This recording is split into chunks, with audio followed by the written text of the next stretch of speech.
Mitä sä haluaisit meistä tietää? Kaikki hyvät omenatkin jää kohta Prismasta. Nyt kun alkaa nämä SM-kiertueet, niin mikä on lempiosakilpailu? Voi mikä kysymys heti alkuun. Mun pitää sanoa ehkä Jyväskylä. Jyväskylä. Kyllä täältä on kiva aloittaa. Musta ei ollut yhtään vaikea kysymys. Tuntuu varmemmalta. Joo, koska nyt on 2 vuotta tai 2 kesää jo takana yhteisiä pelejä, niin ehkä tietää jo paremmin mitä odottaa toiseltakin.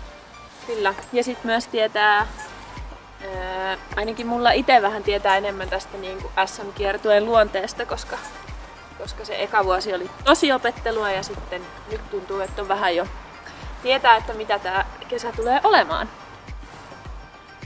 Ehkä eniten eteenpäin siinä, että saataisiin peli pysymään tasaisena. Että ei tule sellaista niin ailahtelevaa peliä. Se on ehkä ainakin itsellä semmonen, minkä voisi miettiä meille ykköstavoitteeksi tulevalle kesälle. Koska puitteet on ihan mielettömän hienot ja huomiseksi on luvattu myös loistavaa säätä, joten ei tarvi ottaa sateenvarjoa mukaan. Nähdään!